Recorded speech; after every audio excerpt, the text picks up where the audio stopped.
Bismillahirrahmanirrahim. Assalamualaikum warahmatullahi wabarakatuh. Selamat pagi dan salam sejahtera untuk kita semuanya. Apa kabar anak-anak sekalian? Semoga kalian selalu dalam keadaan sehat walafiat dan senantiasa dalam lindungan Allah Subhanahu wa Ta'ala, Tuhan yang Maha Esa. Tetap berada di rumah, selalu rajin mencuci tangan, menggunakan masker jika keluar rumah, dan menjaga jarak dengan orang lain agar kita terhindar dari penularan wabah COVID-19. Baik anak-anak, kita sampai pada materi yang terakhir dalam kegiatan masa pengenalan lingkungan sekolah atau MPLS ini di tahun pelajaran 2020-2021. Nah, materi kita yang terakhir adalah tentang cara belajar yang efektif. Nah, sebelum Ibu mulai materi, kita berkenalan terlebih dahulu ya, supaya lebih akrab dan supaya kita menjadi kenal satu sama lain. Ya, kita dari biodata. Ini biodata saya ya. Nama Lestari Pujiati MPD, tempat tanggal lahir di Jakarta, tanggal 23 April 1979, alamat di Kebagusan Kecil RT 10 RW 8, jabatan saya sebagai guru mapel IPA, dan saat ini mendapat tugas tambahan sebagai wakil kepala sekolah bidang kurikulum.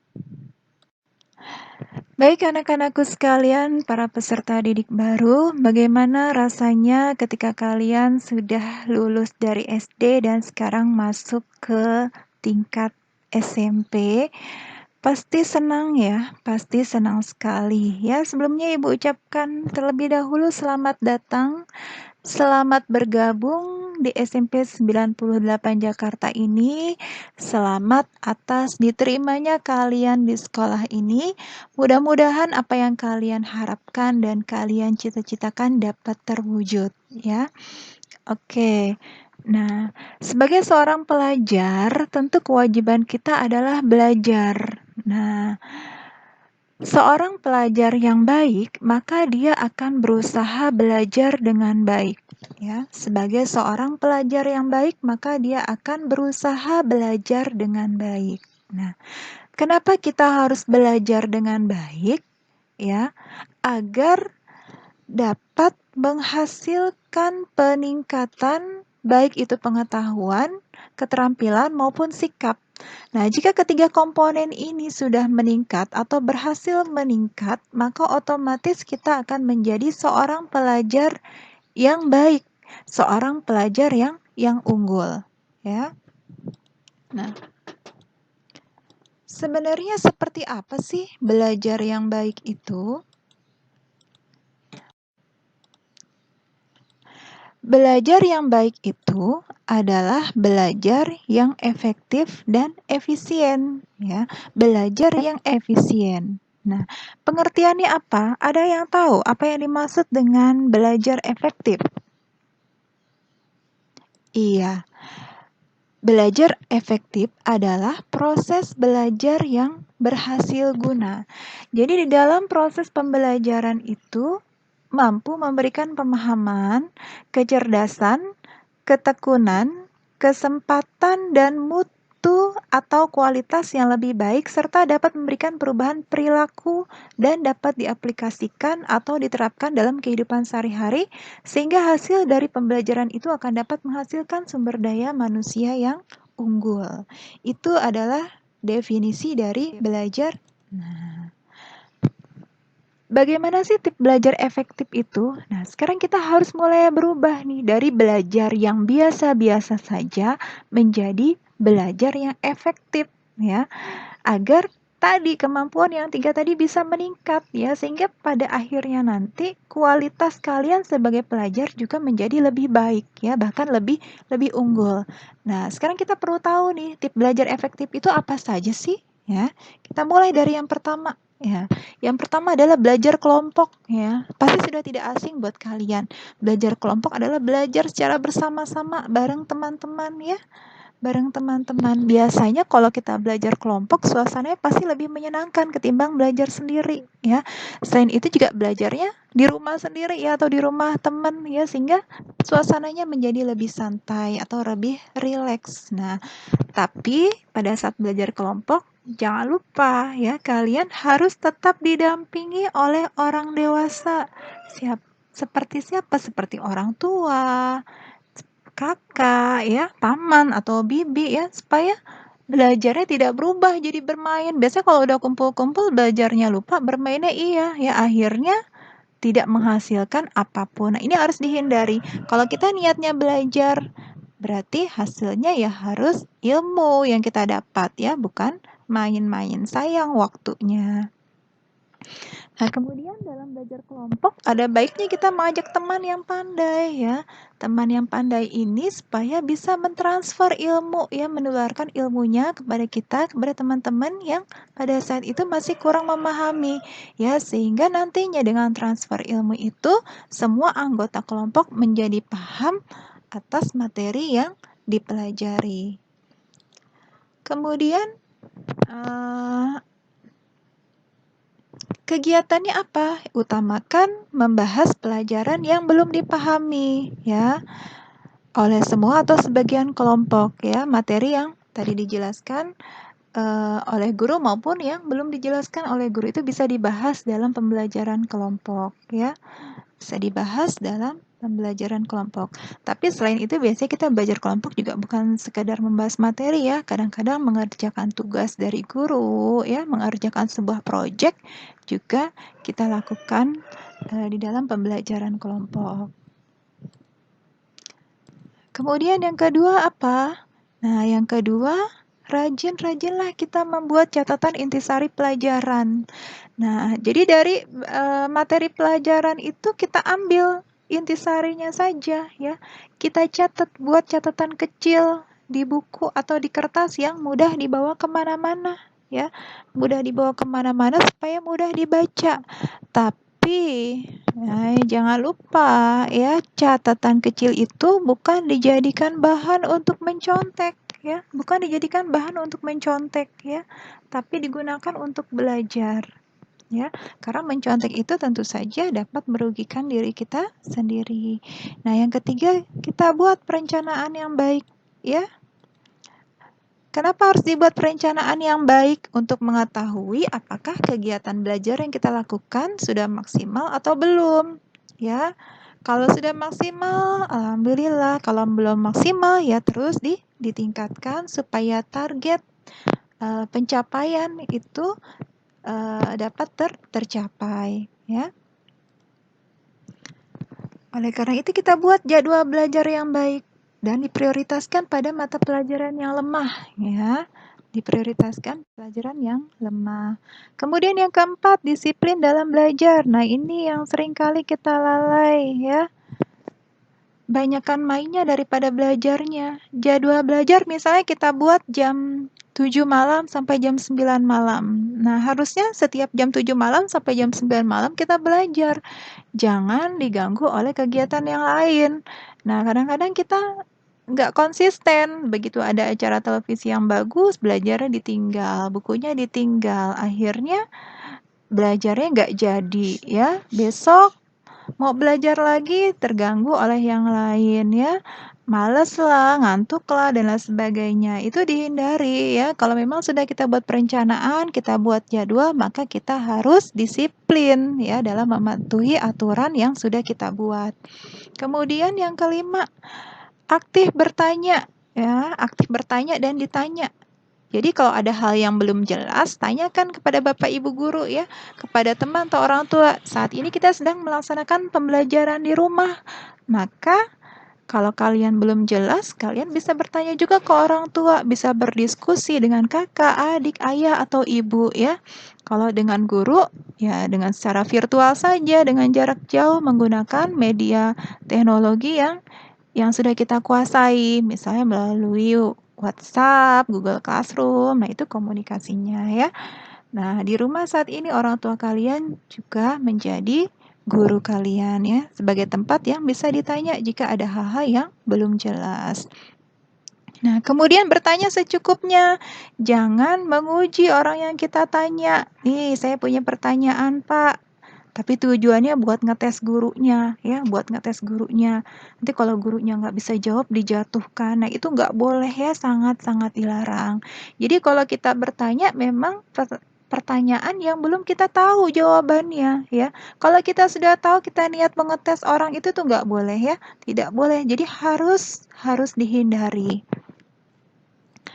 Kemudian yang keenam, belajar dengan serius dan tekun. Nah, ini kunci ya, kunci supaya kita sukses. Belajar serius dan tekun ya. Orang dengan kemampuan yang biasa saja bisa menjadi berhasil itu karena faktor ketekunan dan keseriusan dia. Ya, tapi seorang yang mempunyai IQ yang tinggi, ya misalnya dia sebenarnya pinter, tapi males, tapi nggak tekun, ya, semau-maunya, seenak-enaknya belajar, maka hasilnya pun tidak akan memuaskan, ya. Jadi maksimalkan fungsi kecerdasan yang kita miliki untuk meraih kesuksesan yang tinggi. Bagaimanapun kita, kuncinya adalah serius dan tekun. Kalau kita serius dan tekun, otomatis kita akan mencapai mencapai sebuah prestasi itu, ya. Kemudian yang ketujuh, hindari belajar yang berlebihan. Nah, belajar terus-menerus juga tidak baik ya. Belajar secara terus-menerus itu tidak baik, kurang baik ya. Sel-sel tubuh kita itu perlu beristirahat. Sel-sel otak kita perlu beristirahat. Jangan dipaksa, jangan diforsir ya. Jadi belajar itu juga ada waktu-waktunya. Jangan dari pagi sampai sore belajar terus. Bu, saya kan harus belajar supaya pintar, jadi nggak berhenti belajarnya. Itu juga nggak boleh. Tapi kebablasan nggak belajar juga nggak baik ya. Jadi tadi kita buat jadwal, kita atur waktunya, kita patuhi apa yang sudah kita buat ya. Belajar secukupnya, sewajarnya ya. Seefektif dan seefisien mungkin ya. Otak kita butuh istirahat, jangan diforsir. Ya, nanti kalau berlebihan juga dampaknya kurang bagus. Segala sesuatu yang berlebihan itu dampaknya kurang bagus ya. Kemudian yang kedelapan, jujur dalam mengerjakan ulangan dan ujian. Nah, ini jujur. Ya, Ibu tanya, kalian sudah jujur ketika ulangan? Ayo jawab. Jujur nggak? Siapa yang udah jujur? Nggak pernah nyontek, nggak pernah nanya teman, ada nggak? Ada. Alhamdulillah kalau ada. Tapi Ibu yakin nih para peserta didik baru yang masuk SMP 98 nih anaknya jujur-jujur ya. Insya Allah jujur-jujur. Nanti sekolah di SMP 98 lebih jujur lagi ya. Jadi kalau ulangan jangan nyontek ya. Usahakan mengerjakan sendiri. Berapapun nilai yang kalian peroleh itu atas usaha kalian sendiri ya. Gak masalah nilai kalian rendah. Yang penting gak nyontek. Buat apa nilai kalian tinggi dan sempurna, tapi hasil mencontek? Pasti tidak akan ada kepuasan dalam diri. Hari ini kita ulangan, kita jujur dapat 5, nggak masalah. Setelah itu kita evaluasi kita salah di mana. Nah, dari kesalahan itu kita perbaiki. Besok kita belajar lebih giat lagi. Kita cari jawaban soal yang sebelumnya tidak kita bisa jawab. Ya, kita cari jawabannya, kita pelajari. Besok ketemu soal itu lagi, kita sudah bisa jawab. Seperti itu. Jadi terus memperbaiki diri, ya. Kejujuran ini harus dibiasakan sedini mungkin, ya. Dari usia-usia dini kita harus belajar untuk selalu jujur dimanapun dan kapanpun, ya, dengan siapapun. Katakan yang jujur walau itu pahit, ya. Jadi kalau kita sudah terbiasa dari semenjak kecil, ini tidak menjadi kebiasaan ketika kita dewasa nanti. Karena pada dasarnya ketidakjujuran itu membawa kesengsaraan, ya. Ketidakjujuran itu sebenarnya merugikan diri kita sendiri ya. Jadi pastikan kalian mulai saat ini berkomitmen di dalam hati untuk selalu jujur ya dalam segala hal, terutama pada saat mengerjakan ulangan dan ujian. Kemudian yang ke-9, cari lokasi dan situasi yang kondusif. Nah, belajar itu butuh situasi yang kondusif, butuh situasi yang mendukung. Ya, cari tempat yang menurut kalian nyaman dan tidak terlalu banyak gangguan supaya bisa lebih berkonsentrasi. Kalau kalian tipe anak yang suka belajar dalam suasana sunyi, maka carilah waktu-waktu sunyi. Kapan? Tengah malam, Bu. Ya, kalau kalian mau nggak apa-apa. Tengah malam, ya. Tapi tidur dulu. Tapi yang lebih bagus adalah di sepertiga malam. Bagi yang muslim, bangun sepertiga malam, sholat sunnah 2 rakaat ya. Kemudian kalian belajar. Insya Allah itu adalah waktu yang sangat baik ya. Waktu yang sangat baik untuk belajar ya. Biasanya di suasana sunyi, sepi, hening seperti itu, konsentrasi kita akan sangat bagus ya, sehingga ilmunya bisa lebih diserap dan diterima oleh otak kita. Ya. Kemudian yang ke-10, mulailah dari yang kecil. Mulailah dari yang mudah. Kalau kita mengerjakan soal, jangan langsung yang sulit. Mungkin kalian sering dengar Bapak Ibu guru mengingatkan ketika sedang ujian, jawab dulu soal-soal yang mudah. Nah itu benar. Kalau kalian langsung jawab soal yang sulit, terus nggak bisa, akibatnya apa? Akibatnya putus asa, ngedown, males. Akhirnya males ngerjain soal. Walaupun sebenarnya setelah itu banyak soal yang mudah, tapi karena udah mentok, udah capek, akhirnya jadi males. Nah, makanya ketika kita mengerjakan soal, kita mulai dulu dari soal yang mudah. Mudah, bertahap ya, dari mudah, kemudian ke yang sedang, baru ke yang sulit. Jangan dibalik, jangan sulit dulu baru mudah. Sulit dulu udah capek, mudahnya akhirnya terlewat. Ya. Kemudian yang ke-11, sering-seringlah praktis ya. Praktek latihan ya. Latihan itu adalah kunci untuk mahir dalam suatu mata pelajaran. Nah, semakin banyak kita mengerjakan dan memahami soal, maka semakin terbiasa pula kita dalam mengerjakannya ya. Jadi sering-sering latihan. Kemudian yang ke-12 ya. Jangan lupa kita selalu mohon bimbingannya, mohon bimbingan dari Allah Subhanahu wa taala, Tuhan yang Maha Esa. Jangan lupa kita harus banyak-banyak berdoa, ya. Karena selain dari nilai religinya, ya, dengan berdoa dapat membuat kita lebih fokus ketika belajar dan dapat membuat pikiran kita menjadi lebih tenang, ya. Karena berusaha tanpa berdoa juga tidak bisa ya, tidak bisa karena segala sesuatu yang menentukan adalah Tuhan. Manusia hanya bisa berusaha, makanya harus diiringi dengan doa ya. Cari restu orang tua ya, minta doa sama orang tua. Insya Allah kalian akan mudah ya pada saat proses belajar. Nah, tapi berdoa saja tanpa usaha juga sia-sia ya. Ya, jadi berdoa itu harus diiringi dengan usaha. Usaha harus diiringi dengan berdoa. Dua-duanya harus berjalan dengan seimbang. Nggak bisa salah satu. Saya usaha saja Bu, belajar setiap hari, tapi lalai dalam berdoa. Itu tidak boleh ya. Ibaratnya kita manusia yang sombong ya. Usaha diiringi dengan doa. Tapi doa saja tanpa usaha, itu namanya kita malas ya. Malas untuk berusaha. Kemudian yang terakhir yang ke-13, kita menggunakan media dan sumber-sumber yang relevan. Ya, kita bisa mencarinya dengan menggunakan internet ya. Jadi jangan cuma dari buku pelajaran saja. Banyak informasi bisa kita dapat melalui internet. Kemudian kalau masih ada koran ya, dari koran-koran, kemudian majalah, buku-buku lain yang relevan yang bisa mendukung ya. Banyak sekali sarana-sarana ya atau media-media yang bisa kita jadikan sebagai sumber belajar ya. Ibu rasa cukup ini saja materi kita tentang pembelajaran yang efektif ya.